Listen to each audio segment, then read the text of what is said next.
Welcome to Won't You Be My Gamer. We are joined today by Alan Zdenak, who is a preparator of fossils at the Natural History Museum of the Los Angeles County. Alan, thank you so much for joining us. Today, we're going to learn what's inside this. You're going to be shocked. Yeah. Absolutely shocked. Can I knock on it? Sounds hollow. It's not, though. It's not. There's something in there. And so we're going to be talking dinosaurs, fossils, and we're going to be playing Fossil Corner. It's a corner where we look at fossils. And you work here in Los Angeles at the Natural History Museum. Correct. What is a preparator do? Oh gosh, we actually do a lot of things. We do all the stuff to make it possible for the scientists to study the fossils. So we go out and help dig them up in the field. We bring, get them back to the lab, to the museum, wherever, university, wherever, and then we clean them up there. And we do other things. We do molding and casting, where we replicate the fossils, which is often for study, sometimes for exhibit. We have different types of preparation. There's mechanical preparation. There's chemical preparation. I do a lot of acid prep, where we soak things in acid to dissolve the rock off. You have to really take care of the fossils. You can't just throw them onto a shelf. Or bring them home with you like this guy. Yeah, well, you could. I have some fossils at home, but try to take care of them. But the thing is, especially big bones, say dinosaur bones or mammoth bones or something, have the unfortunate combination of being heavy and fragile. So you can't just put this, your limb bone on a shelf, it'll just collapse. So we build structures, sort of cradles or storage jackets and things to house the fossils and to keep them safe. Because that's really our priority. That's we're not conservators technically, but we're doing conservation. Protecting them. Yes, protecting for future generation. So you're sorting fossils by color right now? Yeah, so the game starts out, sets you up in your garage, and immediately the first thing I can do is get a box of fossils. And I'm right now I've organized the fossils by color scheme and by parentage. And so now I'm trying to do a little puzzle to see if I can tell which is the parent fossil versus the child fossil. Is that a thing? Parentage in fossils? Let's say you had a box of fossils from one area. There are a couple of cases. There are cases of fossils where you have embryos in the stomach area of, and we hope they're embryos and not the last meal. But there are cases. We have one in our museum, which is a plesiosaur, which is a Loch Ness monster. Yeah, maybe. Confirmed. Confirming here. Yeah. And maybe not. But yes, that sort of thing, long-necked thing. But it's got I think it was died giving birth or something. It's amazing. There's a little baby plesiosaur coming out. Okay, so did you sort them, Nicole? Yes. Okay. We're kind of analyzing the shape of the shell itself, as well as kind of the opening here, this kind of dark area. So like something that would have... The morphology. The morphology. So like these guys have a similar shape. They have different, these guys have I don't know. I don't feel like I went to the right college for this. Oh yeah, well speaking of, how does one become a preparator? Preparator. Yeah, what's your background? How'd you get here? Actually, I have a college degree in philosophy, so that helped a lot. No, a lot of, most people, there are very few places you can go to school for it. Maybe the South Dakota School of Mines. I have some friends who went through there, but usually people, mines. Yes. I'm like, you can't really study for it. This is the unlike fossil. mimes. Yeah, I went there. No, most people start by volunteering at museums. So if you live in an area with a museum with a good collection, it's a wonderful thing to go and volunteer, but also almost everybody I know started that way. And some good preparator there will teach you, and then if there's a job opening someday, might hire you. And that's how it worked for me. I was a volunteer for a year and a half in New York, and then started my second career doing that. These would be gastropods. What's a gastropod? A gastropod is the technical name for snails. Oh, okay.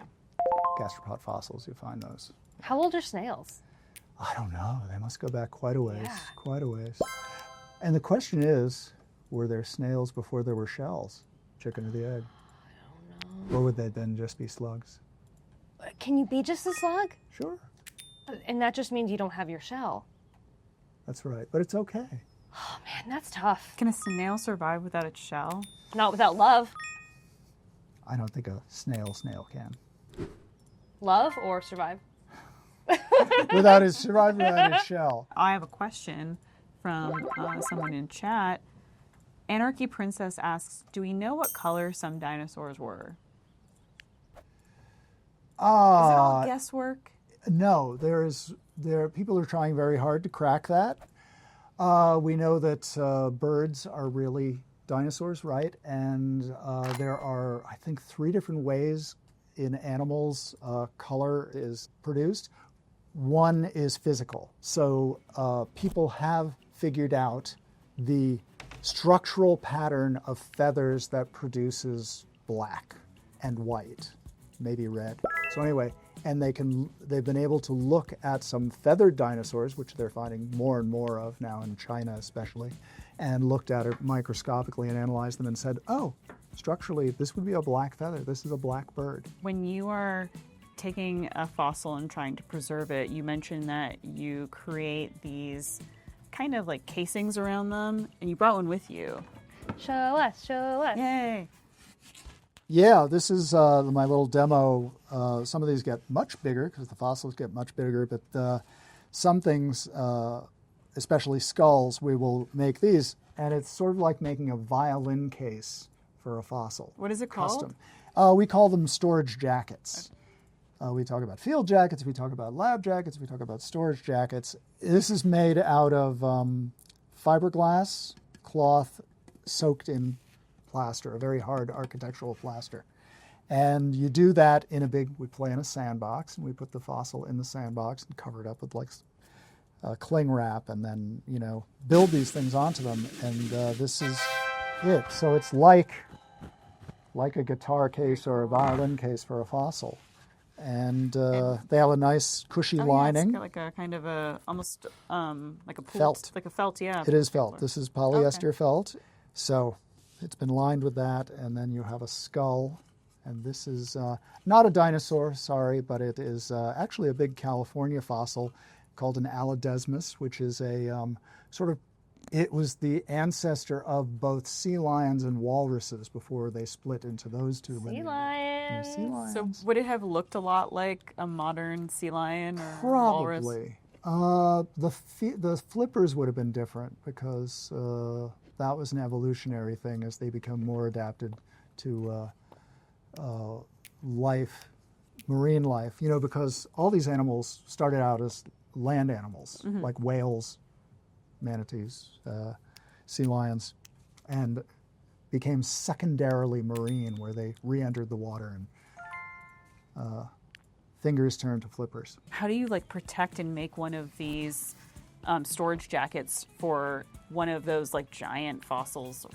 Oh, yeah, that's harder. If it's too big to put into the sandbox, then you sort of I'll have it sometimes on the floor or on a table, and then I sort of build what looks like a scaffolding around it, and almost like a little roller coaster around it, because you see how this is. You sort of do it in 2 halves, and you've got this flange around it. So here we sink it in the sandbox, but imagine if it's not in a sandbox, it's on a table. I have to build a structure to support this, to build this side. Oh, okay, Once so you've an got- extra step. Yeah, it's a little more complicated. And then once you've got one side done, you can just build the other side on top of the first side. You see what I'm saying structurally? Very cool. I no longer know what I'm doing to solve this puzzle, so now I'm trying to make a pentagram because I have a lot of dead bodies, and it feels like maybe summoning Summon demons something, yeah. would be maybe that could solve the puzzle. It does seem like that's not solving my problem. But basically this is a puzzle, and I've failed. And you kind of want to get rid of, you want yellow connections because they're strong connections. And these connections can be from the aperture, from the size, from the shape, aperture shape and size. This is really like a, I'm sorry, kindergarten version of what scientists do. And it's They look for hard. these. It is hard. They use computers to do it now. Do you know how to solve this then, Alan? No, Oh. I'm not a scientist. This is why I'm not a scientist. No, you're a scientist. You are. In present company, you're a scientist. Trust me. I just play one on television. You mentioned 3 years was your kind of like timeline. How long do you typically take to become a preparator, or to like at least get to that level? It all depends, and again, it does depend on having the skill set. It's not just a skill set. Here's a funny thing about being a preparator. Most of the fossil preparators I know don't have science backgrounds. What they have is art backgrounds. Oh, so like as you've been showing me everything, I'm thinking like there's a very meticulous hand that you need here. You need to be able to work with plaster and materials. It's about materials. It's and stuff that you learned in art school. Gee, we learned about different glues. We use all these different adhesives. We use solvents. So someone who's in the prop industry Yeah, in oh, Southern absolutely. California, maybe Yeah. this is like Sure. a good transition for them. Or I feel like a lot of the tools you use look like manicurist tools or dentist tools. What Okay, about tell us about your tools that you Oh, use. 'Cause yeah. Well, there's only one class of tools really made for fossil preparation, and they weren't originally. They were made for engraving back at the beginning of the 20th century. This is called an air scribe, which it's called because this plugs into a compressor, compressed air, which then drives it. It would be buzzing loudly and vibrating like mad. And what happens is, this needle could be sharper, but the stylus, when what you really want and what happens a lot of the time is the rock, which we call matrix in the trade, will separate off the bone cleanly just by getting this thing near it and it vibrating and setting up a vibration when the rock pops off. So you're not drilling, you're sort of like making the rock chip with this. And these some of them are like this big and this big around for doing heavy work, and some are like, it's like holding a hummingbird in your hand. Can I see it? This is how you use it to do your nails. So you go on the sides. Yeah, I use that for my dog's Side. nails. Be really careful, and then you do here to get the cuticles, and every nail, and you do that a lot, and then you do get nicked for This is my sure. next career. I'm going to work in a nail salon. You just keep learning new skills that translate. born for That's this. right. That's right. You will have to use little paintbrushes again. Little paintbrushes. So yeah, so these are the only tools that are made for fossil prep. Otherwise, we go to the hardware store, we go to the art supply store, we go to cookware stores. We use dental tools, we use lots of stuff from the hardware store. Speaking of, it's wonderful being here in Los Angeles because certain things, if you do molding and casting, well, prop people do that also. And so we have those resources right here in town. You can buy silicone. You can get that at Blick too, silicone and clay you set things up in. So yeah, you have all these, it's a very crafty craft. So could someone who like finds a little something in their yard try doing some at-home self-taught preparatoring, like? You could, using a very stiff needle. Jewelers use the thing called a pin vise, and that we use those. Or, that's like a dental pick, but you can change the gauge of things very easily. Pin vices, but you could use, any kind of needle type tool. As far as power tools go, you can actually use Dremels. Dremels, you can do a lot with a Dremel. Make sure you cover your eyes because bits fly off. You can't, it's not quite the same as the air scribe, which sets up a vibration. With Dremels, you have all these tips. You can use grinders and things like that. The only trouble is that it's, when you get close to the fossil, the Dremels you can damage the fossil more easily with a Dremel, but you can do a lot of stuff with that. Nicole, the game has opened up a little bit to you, correct? I now have a shelf that I can put my guys on. So after each one, I got to keep one. This is an Athro Quadrucio. Ooh, I don't know. And then what's this guy? This guy is a Quadrif Pobra. Quadrief Corba. And then this Pobra. guy is a Iran Proporium. In Proarium. So people are getting funny with the names, right? So it's all Latin, sort of Latin-ish now, but it's not officially Latin. And that's because Latin's, people say, why do they name things in Latin? That's so like old European. Well, it's a dead language, so it doesn't Well, better for change. dead things. Yes, a dead language for dead things. But now we do, when people name things, new species, new taxa, whatever, they do honor often cultures, local cultures. Say if people dig things up in the Southwest, they may give it a Like an Latinized indigenous name, or Cool. in, Central Asia, it might be named, something like the equivalent of Tyrannosaurus rex which is very Latin-y. In Central Asia is Tarbosaurus batar, and batar is a Mongolian word. So the species name, instead of rex, it's batar. It's very cool how they're So, regionalizing. Yeah. Some of that them, they language. were so hard to pronounce. I mean, you thought the Latin stuff was hard to I pronounce. can't say I do. preparator. So Yeah. I have trouble with But they pronunciation in a lot of ways. They also, somebody named I think it was a new dinosaur from the Southwest. The species name was Knopfleri. Can you guess where that comes from? what was it? Knopfleri, Knopfler. My guess is not Florida. No, Knop with a P. Yeah, but that's still my guess. You ever hear of the band Dire Straits? Yes. Yeah, Ever of hear course. of Mark Money for nothing. Knopfler? Working for money. Mark for nothing? Knopfler. Of So course. they were listening to a guitarist. lot of Dire Straits in the Wow. whatever. And another recent one, which is really funny, it's I think a kind of legless amphibian. Is it? It's- Is it a it's like Legolas? Is Fungus it- vermis, funky worm, which is an old funk song. I Okay. think, Funky worm. When you said Legolas, I thought it was going to be Legolas, Lord of the Rings. Legolas. I'm like, Oh, all sorry, right. no. Lord of the Ring worms. Yeah. I'm sure there's some of that out there too. Yeah. BMD Nerd wants to know, what's your favorite kind of fossil? Everybody's got one. Oh, my personal favorite, because I spent a good decade as a avocational or non-professional fossil collector, and I love shark teeth. That's one of the easiest types of things to collect if you live in the right region for that. I was living in Manhattan. I would take a commuter train into deepest suburban New Jersey, get a taxi out to this stream bed way at the edge of the county, and the guy said, "What are you doing out here?" It was in the middle of the woods, and I was like, "Well, there's a stream with, Cretaceous shark teeth that come out of the stream." I like the idea of like you being out here, the sun's getting low, somebody thinks it's the Jersey Devil. Like they just see this man kind of like Oh, and you prowling get the obsessive. Oh, crawling on my hands and knees, like knee pads and weightlifters gloves on the, looking for the tiniest tooth. Are there new technological advances that can still be happening in your field? Oh, or absolutely. Places you can like what is on the horizon? Oh God. Well, everybody is CT scanning fossils now.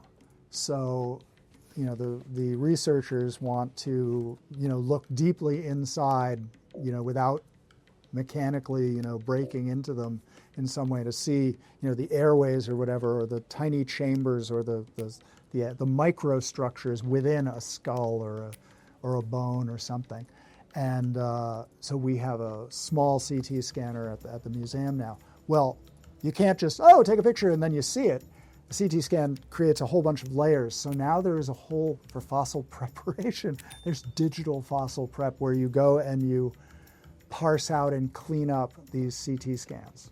That's a whole thing that a whole bunch of my colleagues are now going into. It's like job security. Okay, is that something that you want to move And into? not myself. I like to work with my hands. Computer I use at artist. home. But the another thing is 3D printing will be big. We won't be molding and casting in a couple of years, which is sad because molding and casting, as a colleague of mine calls it, is the black art. So essentially, would you be then scanning a fossil and then creating that 3D printed Exactly. storage jacket for it? Oh, one could do that. You have to create a negative. Yeah, you can do that. Or we will do that someday. Man, that's so cool. And probably in like 15 minutes. Yeah, 20 minutes from now. It's crazy. It's crazy. But lots of other things. Say with a dinosaur skeleton, if there are missing bones. One thing you can do is scan an adjacent bone, and under the supervision of a scientist who knows what the difference would be between that one and the next bone, and then digitally reconfigure that and digitally print it, and then put that in, your little, fill out that spine. Yeah, have a little bit of a filler Yep. there. Are there Yep. Very bones cool. that you find disintegrate the fastest? Disintegrate the fastest. Yeah. Oh God, everything's different. Every specimen is different. Every formation is different. There's a whole Yeah, side weather, of I'm sure, is weathering. a factor. Oh, Yeah. well, forget it. Yeah. That's the thing. If something is exposed to the air, the elements, it's going to be gone in, months, if not hours. There are some places, there are these amazing footprints in New Mexico at White Sands, and the wind reveals these 10,000-year-old footprints of giant sloths and things, but they have to go out and record them in some way before they get blown away, because you can't collect them either. They're so delicate. It's crazy. So there's stuff like that. Yeah. It sounds like it's an art, truly. Yeah. Dealing with this. It's a craft. Yeah. I like to think. Thank you so much for joining us, Alan. This has been enlightening. It's really cool that we got to see some of the tools that you use. So cool. How can people support the museum? Come to the museum. Come visit your local, wherever you are, your local natural history museum. And if you're in LA, visit the Natural History Museum of Los Angeles County down on Expo Park. And they can kind of see some of your work there in progress, right? Absolutely. We have a visible lab, the Dino Lab, on the second floor. Or go to our sibling institution, the La Brea Tar Pits, where we have a big fishbowl lab. Thank you so much to everyone for supporting this show, Won't You Be My Gamer? You can do so by subscribing, by sharing with your friends, and also by donating, right, Nicole? Yes, pbssocal.org/gamer is where you can find out more information about donating. Donations make this possible, and if you're having as much fun as we are, then I know you want this to keep going. So, and any amount is perfect, and we're so appreciative because we love doing this. If you don't donate, this show may go the way of the dinosaurs. Donatosaurus. Donatosauruses is what we're looking for. And we'll see you next time.